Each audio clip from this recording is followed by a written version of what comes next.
It's time for the Volquest podcast, where we dissect the biggest news items of the week.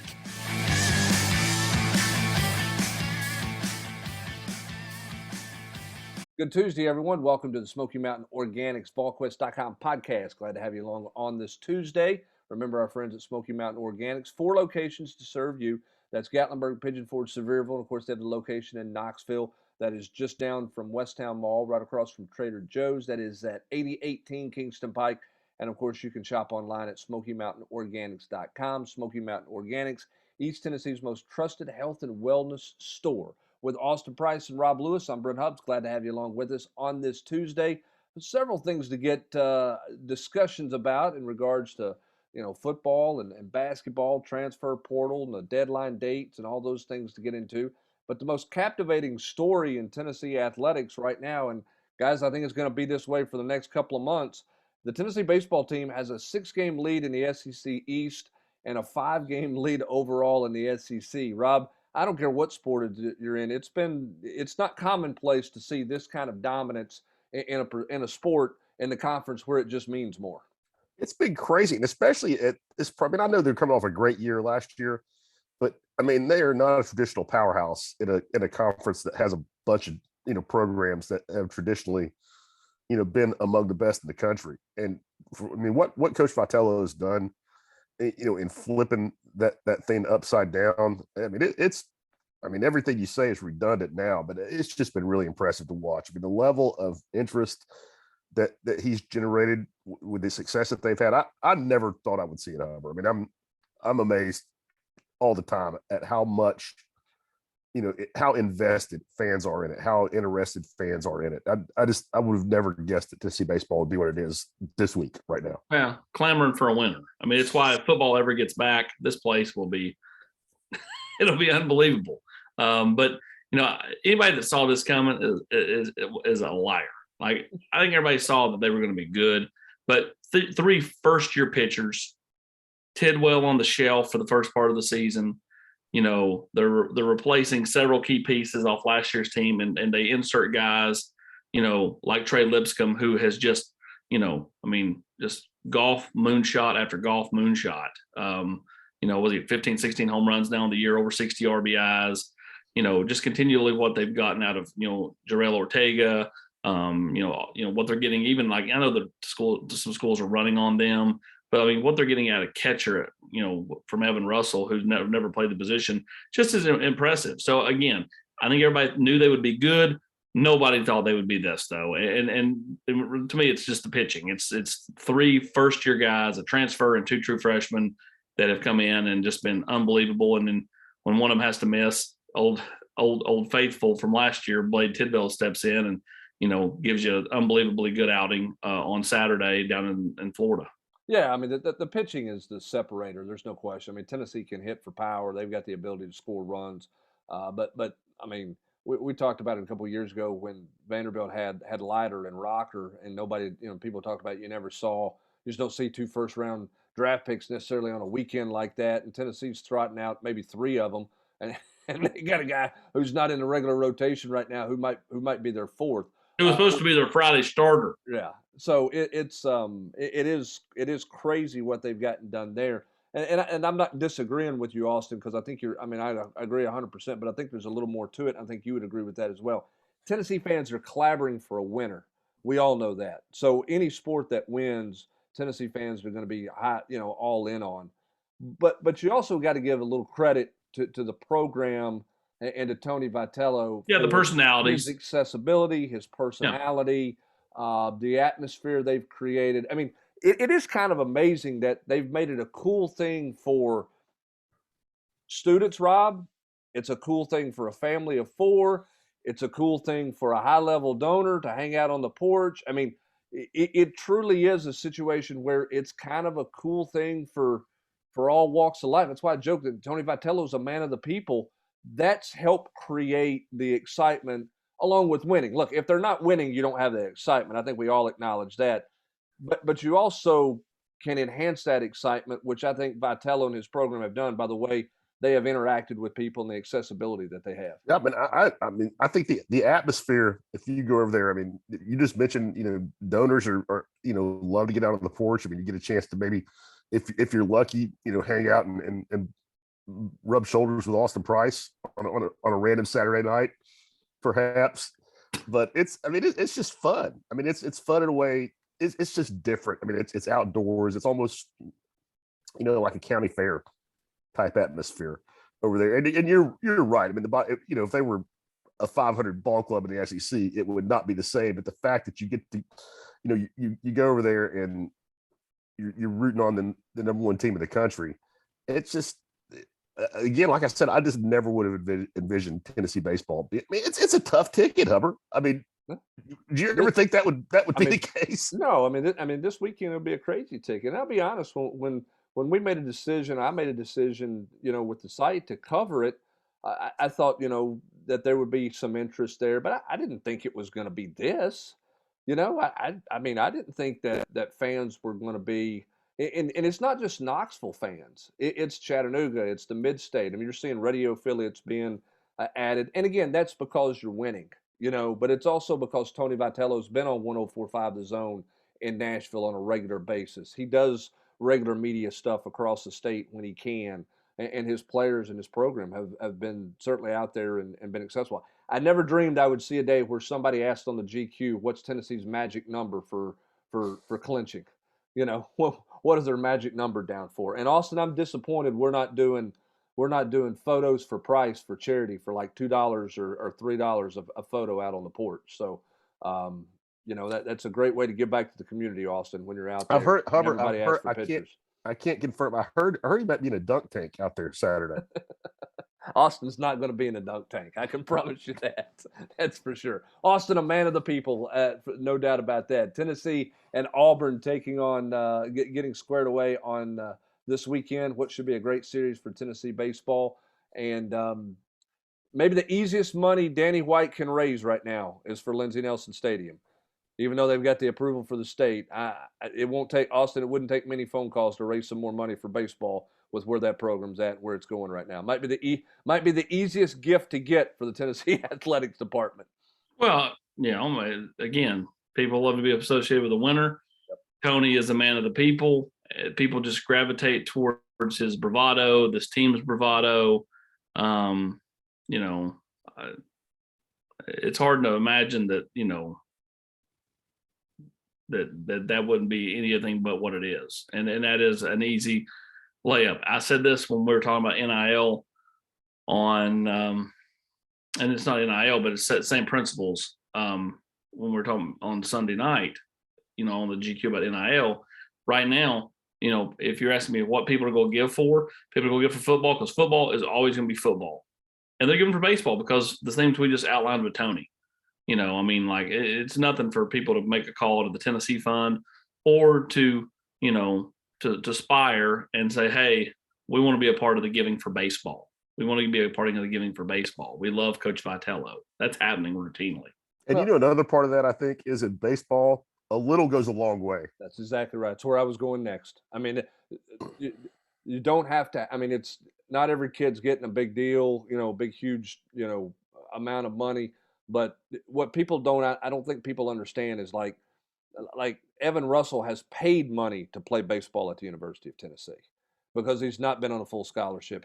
Why is that Tennessee? So those kids, to get to play and be on the number one team, they've had to pay. So a little bit does go a longer way, or you can stretch your money. It can touch more people, I guess, is what I'm saying in that program with a donation there. And again, I credit Coach Vitello. Out of the gate, he was all on board for NIL because he saw the opportunity where it could level the playing field in the SEC. Now, he's doing it with a roster right now that's got everybody in the SEC jealous. But he's doing it without it being really even leveled yet. Right. And I think, the thing that you look at with the direction of Tennessee baseball, where they are right now, they're not going to do this every year, okay? They are not, and they're going to lose some games along the way here.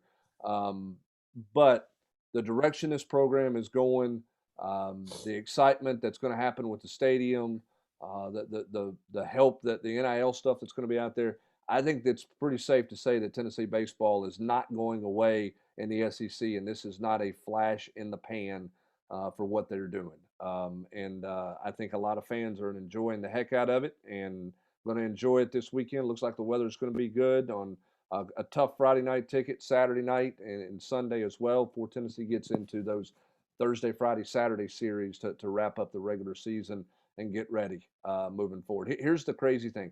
Tennessee, with where they're at right now, could lose every series the rest of the way, and they're still going to be in a regional. I mean, you know what I mean? I mean, you're talking about other teams that are trying to figure out, can they get enough wins? Can they make it to be eligible for regional, or You mean even they make could the get tournament? swept in every regional? I think they Yeah. could and still make they may not host, but they would still make. I'll just lose, Yeah, sweep.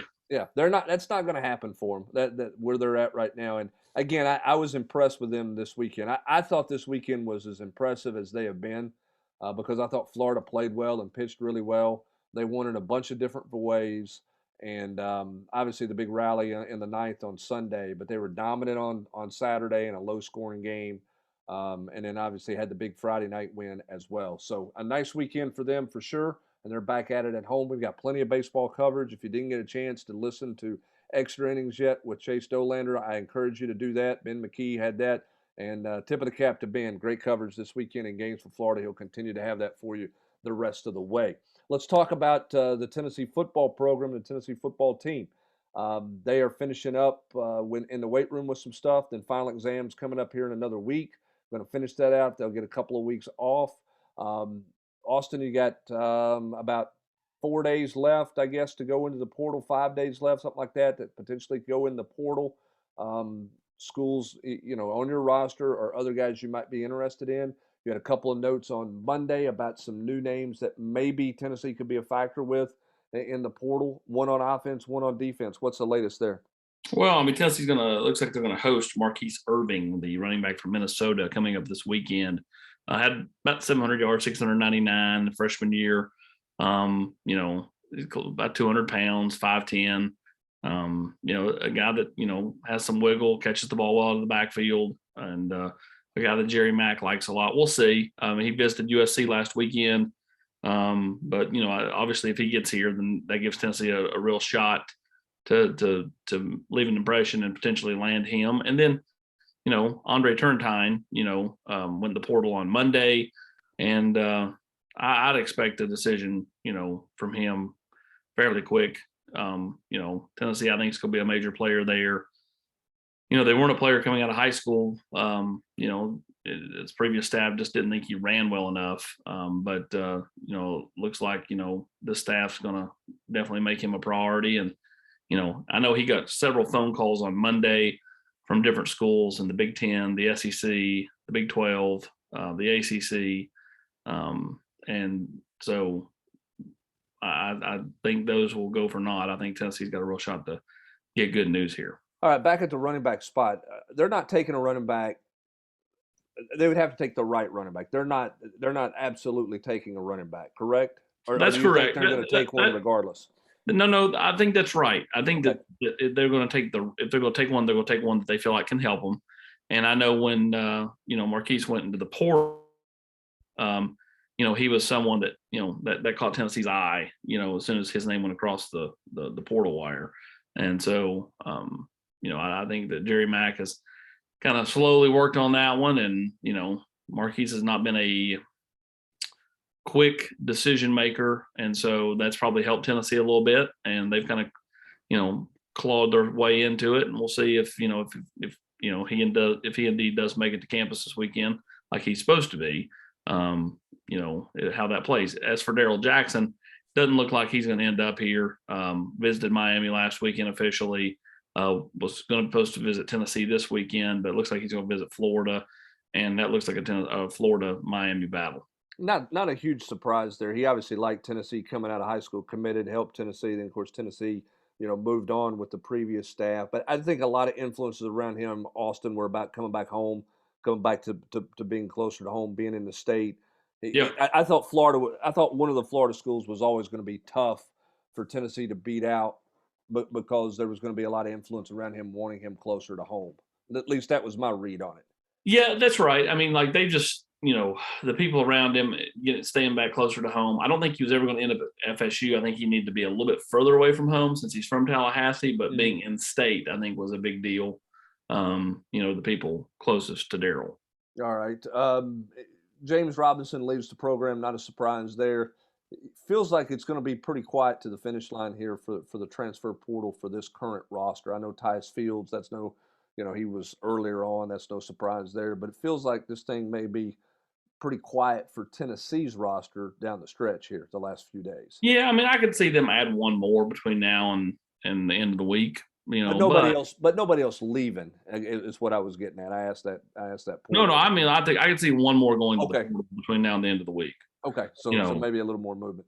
Maybe just a fraction more. We'll see though. I mean, again, it's the portal. I mean, kids don't have to go. And I mean, and it changes. So, it changes hourly. The number. It does. It does. People don't have any idea the number of kids who go and ask for their paperwork to go into the portal who never fill it out, or they go fill it out and go to submit it and change their mind, or they go at the last minute and do something. I mean, it's literally an every hour seemingly changing thing. And it's going to be that way, particularly when you have a deadline like this. Guys are going to kind of hold out and see what they've got going on. And then some of them will go right to the finish line to make that decision. High school recruiting for Tennessee. Anything on the horizon? I know that, every now and then you get a guy that comes onto campus for a visit. Coaches are out recruiting, seeing a lot of high schools. But what's the latest on non-transfer recruiting right now? Well, I mean, Sylvester Smith's supposed to do something this afternoon. As far as other high school kids, coach has been out and about, and Rodney saw Rico Walker earlier this week, going to continue to kind of be all over the stadium. Coaches can be out for, X number of dates during this evaluation period. So the evaluation period runs mid-April through the end of May. So you have to kind of balance, when you're out, because you can't be out every day. And right. So, that's the big thing is kind of, finding a time to not just swing by and, see a coach and then the coach, tell the kid, hey, so-and-so stopped by to see you, or wave at the kid as you pass him in the hallway. The biggest thing this time of year is finding a way to go watch him have spring practice, to go watch him watch him work out bare minimum, go to watch him work in the weight room, that type of thing. So, that's the biggest thing. I think it'll be fairly quiet, after Sylvester, pulls the trigger with high school kids, at least for the next, week or two. And we'll see. I mean, this feels like there's going to be a lull here between now and when Tennessee has their big weekends in May and June.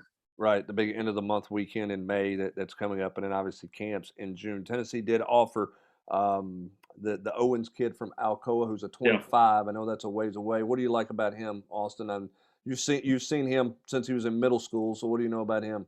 Big, physical, athletic, way more nimble on his feet than most people realize for his size. And I just think a really good player. I mean, tight end? He's going to be a tight end all the way? I think so. Okay. I mean, that's my take. Yeah, and we'll see him start. We'll see how many. I bet more offers are coming down the pike for him because of the frame he's got to work with. Let me circle back to one more transfer question in football. Then we'll hit a couple of hoops things here before we get out the door. But one more question on the football side of things. Brew McCoy has obviously been in the portal for a while. He's been to Tennessee. It's kind of gone a little bit quiet there. I know you've answered some questions about him on the message board. Is this just a situation where he's waiting to get everything completely wrapped up at USC with the quarter system, and you think he's going to make his decision here in the next couple of weeks, early part of May, with the idea of being on a campus somewhere at the end of May? Is that kind of the timeline you have? Oh no, I think he'll be on campus wherever he's going. Oh, let's call it what it is. I mean, like, he really visited anywhere else. I mean, I think he'll be on campus if he's coming here, in the next 10 days or so. Okay. He'll be here for mini term and all that stuff. And it'll, again, it's a lot of that's just on, Brew coming to a decision, and so that's kind of where we're at right now. All right. So those are the latest things happening there on the football front, the transfer portal front for football. the recruiting front, and obviously, coaches are on the road. That's the big thing right now. The big focus for the current roster and the current team is quite simple, and that is to get your work done in the classroom, finish up in the weight room, get a couple of weeks off, and then be back ready to go. And what will need to be a really good summer across the board for this football team. They had a good summer last year. They need a good summer this summer as well. I was saying, Hubbard, before we move on from the football, did they? I mean, am I missing somebody, or did they not? They didn't lose anybody in the transfer portal that was they were desperately wanted to keep, did they? No, no. I mean, they did not I'm just lose. trying. I'm just not somebody I would consider a contributor, a real contributor. Yeah, me either. I mean, I was racking my brain, and I just bring it up because I mean, the way that things work in all sports. I mean, I think that says a lot about the staff. Yeah, I mean, I think in the current climate. Yeah, I wonder if that's twofold. It's a good question. I wonder if it's twofold. One, says a lot about the climate, the locker room, guys wanting to be around guys. Also tells you that you're not stacked on your roster where you've got a bunch of really good players who are sitting there not getting to play, as you see maybe at some other schools. So it's a little bit of both. But I do think with the emotional decision kids are making, it says more about the climate that Josh Heupel has gotten in his program right now than it does the other. Yeah, and it also tells me that coaches are really straight up with the kids. They're not telling them, something that they want to hear, and then when it comes down to playing time, they're not following through. I just, with as crazy it is, with as much movement as we see, I think that's a pretty good reflection of the way Heupel and his staff operate. And Rob, I think several of the kids on the team have heard enough from kids that left a year ago to know grass isn't always green. I think that's a really good point. Wow, that is an interesting point, because those guys do talk. People don't realize that they do talk, and I mean, not everybody went and had the greatest experience that left a year ago. He played, it was good, not great at Oklahoma. Eric Gray didn't do a whole lot. Wanye did nothing. DeAndre Johnson did nothing. Crouch played, and Henry played. Henry played. But like when you start looking at like some of those guys that left, there was enough, unless you're a dude, to me, like, you're better off to kind of stay where you're at and stay put and see if you can earn it first.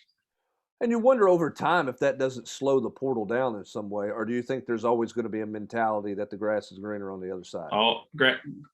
Human nature is grass is greener, Hubs. So it doesn't slow down? I don't think so. Rob, you think it's going to slow down at all? I don't either. I just thought it was really interesting as we were talking. I guess they came close to losing Tyler Barron, but didn't in the end. I mean, I just think with the way you see kids hurling themselves into the portal at the rate that they do now, for Tennessee to really not lose anybody that they really wanted to keep, it says something about the health of the program. Yep, I don't think there's any doubt. And I think you mentioned this too. I think you're right. It tells a lot about the transparency in the program. I don't think that there's a lot of sugarcoating going on. I think that everybody knows where they are, and there's a personal relationship there, more than just being a number or a nameplate on the back of a jersey. Certainly, it's been the vibe from everybody over the course of the last year, and I know that's it's a mainstay what Josh Heupel likes to always talk about. It certainly looks like that's the case right now. All right, let's hop it to basketball. Speaking of basketball transfers, Tennessee gets an in-state prospect to come home, and Tyree Key from Indiana State. Rob, what do you like about Tyree? I mean, a scorer. I mean, I don't anticipate him putting up the same kind of numbers he did at Indiana State, but in 4 years, I mean, he's the number 6 all-time leading scorer at Indiana State. Averaged 17 points a game last year. His three-point shooting dipped last year to around 32%, but the year before, not last year, 2 years ago, because he was injured last year, but in what would have been his senior year, his three-point shooting dipped to around 32%, but the year before that, he shot 45% from three. He was one of the most accurate three-point guys in the country. So I think that skill will translate. I don't think he's not going to score 17 a game, but I think you're losing a guy, Kennedy Chandler, that played 29, 30 minutes a game. There's going to be minutes available in the backcourt with the way that Tennessee likes to play. I don't know that I wouldn't think that Tyreek is going to bump Santiago, Josiah, or Zakai out of the starting lineup, but I think he's going to play a lot. And he gives you a really mature kid that has played a lot of basketball. And I think it's a good pickup for Tennessee. Not a pure point guard, but a guy that I think can handle the ball for you some. And a mature kid that wanted to be back home, had a lot of opportunities. North Carolina, Texas Tech, Oklahoma, just among others, and picked Tennessee. I think the allure of playing close to home. He's from Salina, Clay County. Family will obviously have a chance to watch him play a lot, and a mature kid that knows what he's getting into, and he knows he's gonna get coached hard. I don't, that's not going to be a problem. That's not going to sneak up on him the first time that he gets blistered in practice. And I think a really hard worker, talking to his high school coach, a guy that just loves the game. I think a good fit. When you look at the transfer portal overall in basketball, it seems to be getting pretty quiet. I know the deadline is coming, but it kind of feels like all the big names that were going to make moves that have kind of made moves. Do you think that's accurate, or do you think there's another run here in these last 4 or 5 days to the finish line? I think it's pretty much.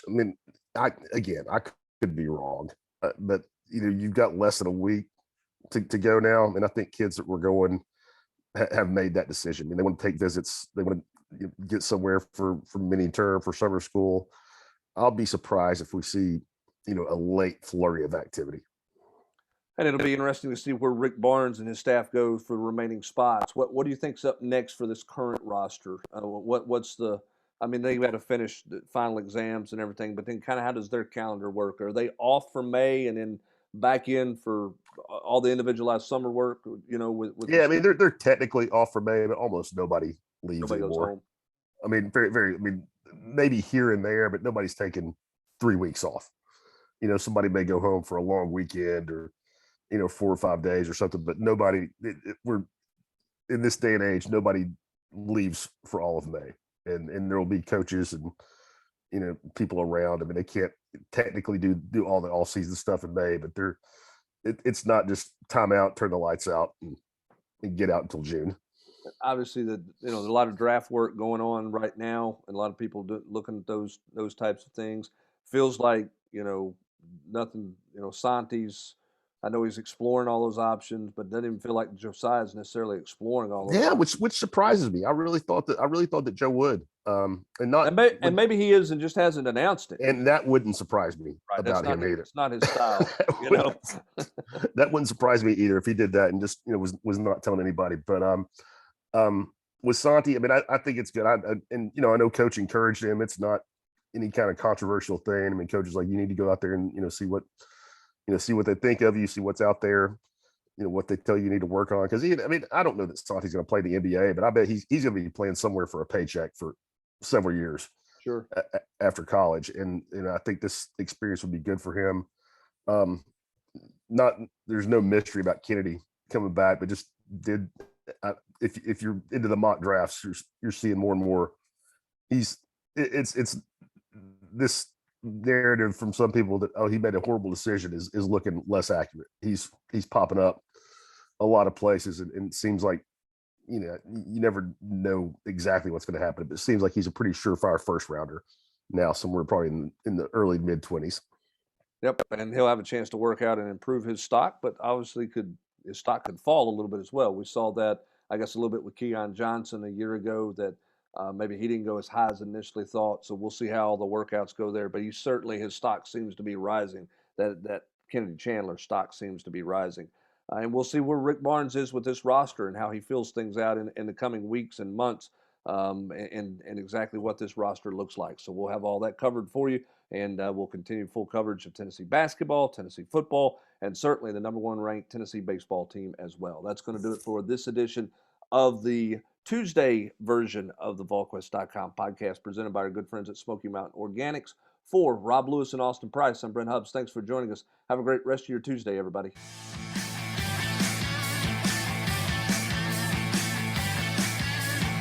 You've been listening to the Volquest podcast every week here on Volquest.